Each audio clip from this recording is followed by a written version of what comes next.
வணக்கம் நேயர்களே, விஷன் 9 டிவிக்காக நான் உங்கள் லட்சுமி நாராயணன். இப்போ நம்ம பார்க்க போகிறது வார ராசி பலன் 14ஆம் தேதியிலிருந்து 17ஆம் தேதி வரை எப்படி இருக்க போகுதுன்னு பார்ப்போம். ஸோ எப்போதுமே சொல்கிறது தான், லக்னத்துக்கு பார்க்கறது ரொம்ப சிறப்புங்க. ஏன்னா உதாரணத்துக்கு ஒரு மகர லக்னம் ரிச்சிக ராசினா மகர ராசிக்கான பலன்களை பார்க்கும்போது ரொம்ப பர்ஃபெக்டாக இருக்கும். அதே நேரத்தில் பார்த்தீங்கன்னா உங்களுக்கு தசா புத்தி பலன்களை நோட் பண்ணி வச்சுக்கோங்க.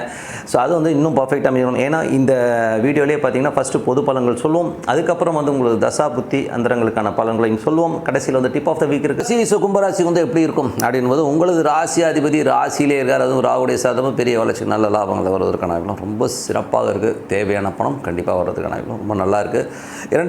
இரண்டாம் அதிபதி ராகு புதனுடைய சாதத்தில் இருக்கும்போது குடும்பத்தில் தேவையில்லாத வாக்குவாதங்கள், அதனால் சின்ன மன உளைச்சல் அவமானங்கள் வருவதற்கான வாய்ப்புகள் இருக்குது. அதுவும் குழந்தைகள் சம்பந்தமான விஷயங்கள், அதாவது சின்ன அவமானங்கள் ஏற்படுவதற்கான வாய்ப்பு ரொம்ப கவனமாக இருக்கணும். ஆன்மீக சுற்றுலா சம்பந்தமான விஷயத்தில் கொஞ்சம் ஒரு மன உளைச்சல் வர்றதுக்கான வாய்ப்புகளும் நிறைய பேருக்கு இருக்குது. மற்றபடி மூன்றாம் அதிபதி 3 செவ்வாய். ஸோ 3 மற்றும் 9ஆம் அதிபதியான செவ்வாய் பார்த்திங்கன்னா உங்களுக்கு 12இல் இருக்கும்போது நிறைய பிரயாணங்கள் மேற்கொள்வதற்கான வாய்ப்புகள், அதுக்கான அலைச்சல்கள் இருக்கும். தாயாரோட உடல்நலம் சார்ந்த விஷயங்களுக்கு கொஞ்சம் நம்ம ஸ்ரத்தை எடுத்து பண்ணுற மாதிரியான விஷயங்கள், அதுக்கான செலவு சில பேருக்கு ஏற்படுவதற்கான வாய்ப்பும் நிறைய இருக்குது. அதுக்கப்புறம் பார்க்கும்போது உங்களது 4ஆம் அதிபதி. ஸோ 4ஆம் அதிபதியான 4 மற்றும் 9ஆம் அதிபதியான சுக்கிரன் ஒரு ராசியிலே இருக்கும்போது நல்ல சிறப்பான பலன்கள்லாம் ரொம்ப நல்லா இருக்குது. ஸோ நல்ல பிரயாணங்கள் நல்லா மேற்கொள்வதற்கான தாய் தந்தையருடைய சப்போர்ட் எல்லாமே ரொம்ப சிறப்பாக இருக்குங்க. ஸோ அதெல்லாமே ரொம்ப நல்ல விஷயம் தான். அதே 5, 8ஆம் அதிபதி உங்களுக்கு 2இல் இருக்கும்போது குழந்தைகளை சின்ன மன உளைச்சல்கள், குழந்தைகளுடைய பொருளாதார ரீதியில் குழந்தைங்க நம்மளை பண்ணுறது கொஞ்சம் நம்மளோட மனசை ஸ்ட்ரெஸ் பண்ணுறதுக்கான வாய்ப்பு இருக்குது. அவருடைய செயல்பாடு மன காயங்களை ஏற்படுத்துறதுக்கான வாய்ப்புகளும் கொஞ்சம் பார்த்து நடந்துக்கணும். ஸோ அதுக்கப்புறம் பார்த்திங்கன்னா 6ஆம் அதிபதி சந்திரன் நல்ல சிறப்பான பலன்கள், வேலை சம்பந்தமான விஷயம், நல்ல சிறப்பான பலன்களை கண்டிப்பாக எதிர்பார்க்கலாம். 7ஆம் அதிபதி சூரியன் 2இல் இருக்கும்போது நல்ல ஏற்றங்கள், நல்ல வெற்றிகள் தருவதும் நல்ல ஒரு வளர்ச்சியின் பெயர் புகழ் வருவதற்கான வாய்ப்பும் ரொம்ப சிறப்பாக இருக்குது. 8ஆம் அதிபதியான புதன் 2இல் நீச்சமாக இருக்கும்போது தேவையில்லாத ஒரு மனக்கலக்கங்கள், பேச்சுக்களால் ஒரு ஸ்ட்ரெஸ் வர்றதுக்கான வாய்ப்புகள் நிறைய இருக்குது. ஸோ அதனால் கொஞ்சம் கேர்ஃபுல்லாக இருக்கணும்.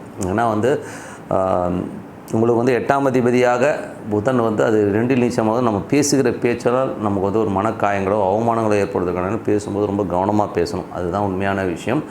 அதுக்கப்புறம் உங்களுக்கு 9ஆம் அதிபதியான சுக்கிரன் பார்த்திங்கன்னா உங்களுக்கு ராசியிலே இருக்கும்போது நல்ல ஒரு வளர்ச்சி, நல்ல சிறப்பான விஷயங்கள் நல்லாயிருக்கும். சில பேர் நல்ல ஒரு சுற்றுலா சில பேர் செல்வதற்கான வாய்ப்புலாம் ரொம்ப நல்லா இருக்குது. 10ஆம் அதிபதியான சுக்கிரன் உங்களுக்கு 4, 9ஆம் அதிபதியான சுக்கிரன் ராசியிலே 4, 9ஆம் அதிபதியான சுக்கிரன் ஒரு ராசியிலே இருக்கும்போது தாயார் சார்ந்த ஊரெல்லாம் நல்ல ஏற்றங்கள், நல்ல சந்தோஷங்கள், குதூகலங்கள் எல்லாமே சிறப்பாக இருக்கும். 10ஆம் அதிபதியான செவ்வாய் 12இல் இருக்கும்போது தொழில் ரீதியான விஷயங்கள் கொஞ்சம் நமக்கு செலவுகள் அதிகமாக இருக்கிறதுக்கான வாய்ப்புகள் இருக்குது. ஸோ அதனால் கொஞ்சம் பார்த்து நடந்துக்கணும்.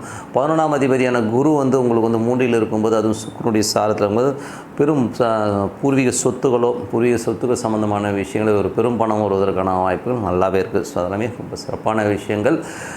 மற்றபடி 12ஆம் அதிபதி சனி ராசியிலே இருந்தாலும் மறைமுகமாக கொஞ்சம் செலவுகள் இருந்தாலும் பட் பெரிய வருமானங்களை கண்டிப்பாக கொடுத்துருவாருங்க. ஏன்னா ராகுடைய சாரத்தில் போகின்ற இந்த காலகட்டத்தில் பெரிய பணங்களை கண்டிப்பாக எதிர்பார்க்கலாம். ஸோ இதுவரை பார்த்தது பொது பலன்கள். இனிமேல் பார்க்கும்போது தசாபுத்தி பலன்கள் எப்படி இருக்குன்றதை பார்ப்போம். ஸோ தசாபுத்தி பலன்கள் பார்த்திங்கன்னா கும்ப லக்னம் சூரிய தசை நடத்தும் பார்த்தா 7ஆம் அதிபதியான சூரியன் 2இல் இருக்கும்போது திருமணம் சார்ந்த உறவுகள், திருமணம் சம்பந்தமான விஷயங்கள் ரொம்ப சிறப்பான பலன்கள் வரும். நல்ல ஒரு அற்புதமாகவும் சந்தோஷமாக இருக்கிறதுக்கான வாய்ப்புலாம் ரொம்ப நல்லாவே இருக்குது.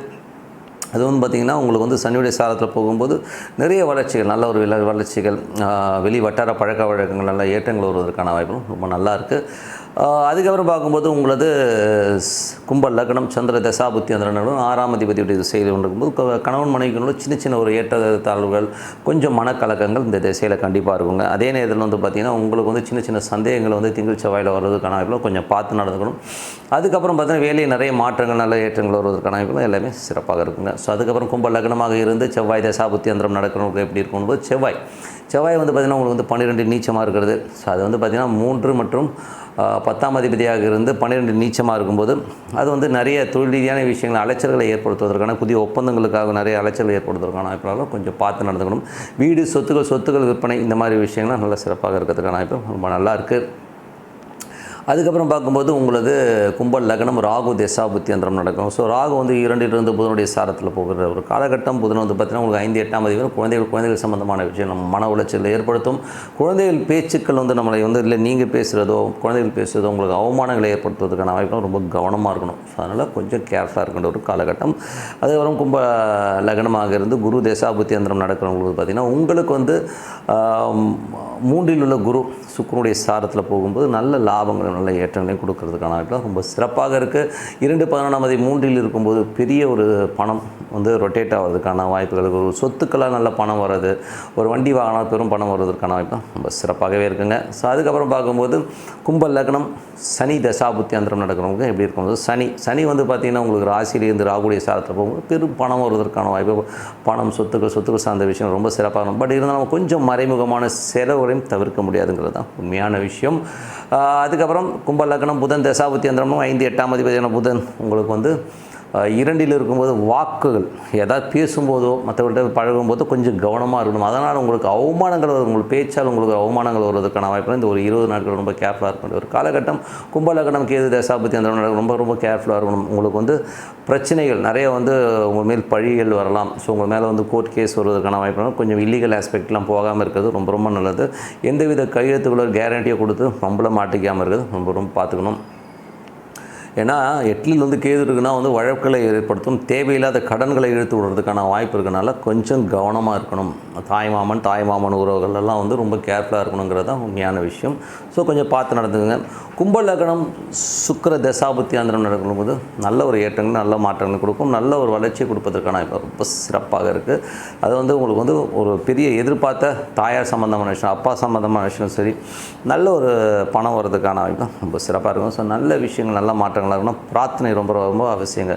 மனதார இறைவனை பிரார்த்தனை பண்ணணும். கண்டிப்பாக அடுத்த லெவல் போகிறதுக்கான இடம் ரொம்ப சிறப்பாக இருக்கும். இதில் இப்போ நம்ம பார்க்க போகிறது நீச்சம். ஸோ நீச்சம்ங்கிறது வந்து எப்படி ஒர்க் ஆகும் அப்படின்னு சில பேர்லாம் வந்து ஐயோ சார் நீச்சம் ஆயிடுச்சு சார் படுவேன் ஆபான்னு கத்துவாங்க. ஸோ நீச்சம்ங்கிறது வேறு ஒன்றுமே இல்லைங்க. ஒரு சின்னதாக ஒரு தகுதி குறைவுன்னு ஏற்படுத்தலாம், இல்லை ஒரு மன காயங்கள்ங்கிறது அதுதான் உண்மையான விஷயம். உதாரணத்துக்கு ஒரு நல்ல பாவங்கள் அமைஞ்சிருச்சுன்னு வைங்களேன், அது நீச்ச கிரகத்துக்கே உங்களுக்கு வந்து பலன்களில் வந்து எந்த மாற்றமும் தராதுங்க. ஸோ பலன்கள் வந்து நல்ல பலன்கள் கொடுத்தோம், பணம் கொடுக்கும். அதெல்லாம் வந்து ஒன்றும் பெரிய விஷயம், நல்ல ஒரு சந்தோஷம்லாம் கொடுக்கும். ஆனால் அந்த நீச்சம்ங்கிற ஒரு விஷயம் வந்து ஒரு ரணங்களை கொடுத்துரும் சில பேருக்கு. ஸோ அதுதான் விஷயம். அதனால் வந்து நீச்சம் இருக்குன்னா ஐயோ சார் அப்படியே நான் வந்து வாழ்க்கையில் வந்து அதோட அந்த திசை ஃபுல்லாகவே நாஸ்தி இது சொல்லிட்டு நினச்சிக்கூடாது. அது மட்டும் இல்லை கோச்சாரம், இதில் வந்து பார்த்திங்கன்னா மேஜராக வந்து கோச்சாரங்கள் வந்து மேஜராக வந்து ஒர்க் ஆகுங்க. ஸோ இப்போ வந்து உதாரணம் சொல்ல போனோம்னா இப்போது வந்து புதன் வந்து இப்போ நீச்சமாக போயிட்டுருக்கு கோச்சாரத்தில். இப்போ என்ன ஒன்று யாரெல்லாம் புதன் தசாபுத்தி அந்தரம் நடக்குதோ அவங்களுக்கெல்லாம் வந்து ஒரு சின்னதாக வந்து ஒரு மனக்கலக்கங்களோ மனக்காயங்களோ கண்டிப்பாக ஏற்படுத்தும். அதே மாதிரி வந்து இப்போ ராகு வந்து கோச்சாரத்தில் வந்து பார்த்திங்கன்னா அந்த புதனுடைய சாரத்தில் போகும்போது அது வந்து நிறைய ஒரு சங்கடங்களை ஏற்படுத்தும். அவங்களுக்கு வந்து பார்த்திங்கன்னா யாருக்கெல்லாம் ராகு தசாபுத்தி அந்த நடக்குதோ அவங்களுக்குலாம் வந்து ஒரு சின்னதாக ஒரு ஸ்ட்ரெஸ்ஸோ ஒரு மனக்கலக்கங்களோ மன பயத்தை ஏற்படுத்தும். அதனால் நீச்சங்கிறது ஒன்றும் இல்லை, பாவங்கள் நல்லா இருந்தால் பலன்களில் வந்து எந்த ப்ராப்ளம் இல்லை. பட் ஆனால் மன ரீதியாக காயங்களை ஏற்படுத்துங்கிறது தான் உண்மையான விஷயம். உதாரணத்துக்கு வந்து பார்த்திங்கன்னா ஒரு சின்ன ஒரு கணக்கு போடுவோமே. இப்போ சிம்ம லக்னம் சிம்ம ராசிக்காரர்களுக்கு வந்து எப்போல்லாம் அந்த மாதிரி ஒரு குழந்தை பிறந்ததோ தாயார் ரொம்ப கஷ்டப்பட்டிருப்பாங்க. சிம்ம லக்னமாக இருந்து இல்லை ஒரு சிம்ம ராசிக்கோ ஒரு குழந்தை பிறந்துச்சுனாலே அவங்க தாயாருக்கு வந்து நிறைய சங்கடங்களையும் நிறைய அவமானங்களையோ நிறைய ஒரு ஸ்ட்ரெஸ்ஸையோ கண்டிப்பாக ஏற்படுத்திடும். ஏன்னா வந்து அங்கே வந்து 4ஆம் அதிபதியான சந்திரன் வந்து பார்த்திங்கன்னா நீச்சமாகறதுனால அங்கே வந்து அந்த தாயாரை வந்து ரொம்ப பாதிக்குங்கிறது தான் உண்மையான விஷயம். ஸோ நீச்சங்கிறது இப்படி தான் வேலை செய்யும். நீங்கள் வேணால் பாருங்கள், சிம்ம லக்னத்துலேயும் சிம்ம ராசியில் வந்து அந்த மாதிரி விஷயங்கள் கண்டிப்பாக நடந்துருவோம். ஏன்னா வந்து அது சந்திரன் அவங்களுக்கு அந்த என்ன தான் இருந்தாலும் அந்த ஒரு கலக்கத்தை கண்டிப்பாக ஏற்படுத்திடுதுங்க. ஸோ அந்த பாவ தொடர்புகள் அவ்வளோ அழகாக வேலை செய்யுது. அதுவும் நீச்சமாக இருந்ததுன்னா ரொம்ப கஷ்டம். அதே மாதிரி வந்து மகர லக்னமே எடுத்துக்கோமே. ஸோ சப்போஸ் வந்து ஒரு மகர லக்னம் அவங்களுக்கு வந்து ஒரு விருச்சிக ராசியாக இருக்கிறான்னா அந்த விருச்சிகத்தில் வந்து சந்திரன் நீச்சமாகும்போது மனைவியால் நிறைய அவமானங்களை சந்திக்கிற ஒரு சந்தர்ப்பங்களை ஏற்படுத்துது. ஏன்னா வந்து மனைவியாலும் அவமானங்கள் வரும், தாயாரினாலும் அவமானம். ஏன்னா வந்து அந்த காரகத்துவம் வந்து பார்த்திங்கன்னா சந்திரனுடைய வந்து தாயாருடைய காரகத்துவமாக இருக்கும். தாயாருடைய செயல்பாடுகளால் நமக்கு ஒரு அவமானங்கள் ஏற்படலாம். அதே மாதிரி வந்து பார்த்திங்கன்னா மனைவியால் வந்து நிறைய அவமானங்களை வந்து ஏற்படுத்தும். இது அவமானங்களை மட்டும்தான் ஏற்படுத்துமே ஒழிய பொருளாதாரத்துலேயோ மற்ற விஷயங்களோ கை வைக்காதீங்க. ஏதாவது ஒரு ஆஸ்பெக்டில் தான் கை வைக்க முடியும், மற்றபடி. அதனால் வந்து நீங்கள் வந்து ஒரு நீச்சம்ங்கிறது வந்து நம்ம மனதார வந்து நம்ம ஏற்றுக்கணும். ஏன்னா இது போன ஜென்ம கர்மாவில் வந்து நம்ம செய்த ஒரு பிரச்சனை, ஓகேங்களா? அது வந்து பின்தொடர்ந்து நமக்கு இந்த அவமானமாக கொடுத்து அந்த கர்மாவை கைக்க வைக்கிறத வழிய இதுக்காக வந்து ரொம்ப பண உளைச்சல், ஐயோ இந்த திசையே இப்படி ஆகிடும் அப்படி ஆகிடும்லாம் சொல்லவே கூடாது. ஏன்னா ஒரு நீச்சமான திசை நடத்தும் போது அவனால் நைட்டு தூங்க முடியாது, அந்த விஷயத்தையே நினச்சிக்கிட்டு அழுதுகிட்டு இருப்பான். அதுதான் உண்மையான விஷயம், புரியுதுங்களா? ஸோ அதனால் நீச்சம்ன்றது நம்ம அக்செப்ட் பண்ணணும். சரி போடாடே பார்த்துக்கிறேன் போடாடின்னு எடுத்துக்கணுங்கிறது தான் உண்மையான விஷயம் முடியாது. மற்றபடி இதுக்காக கலக்கம் ஏற்படுத்த வேண்டாம். அதுவும் கோச்சார சில கிரகங்கள் வந்து நீச்சமாகும் போது அந்த கோச்சார காலகட்டங்கள், இப்போ புதன் நீச்சமாக இருக்கணும், ஒரு 20 நாட்கள் அந்த ஒரு மன உளைச்சலை ஏற்படுத்தும். அதுக்கப்புறம் எல்லாமே சரியாடுன்றது தான் உண்மையான விஷயம். ஸோ நல்ல விஷயங்கள்லாம் இருக்கணும், பிரார்த்தனை பண்ணுங்கிறது எப்போதுமே சொல்கிறோம். பிரார்த்தனை பண்ணுங்கள். ஸோ உங்களிடம் விடைபெறுவது உங்கள் லக்ஷ்மி நாராயணன். நன்றி, வணக்கம்.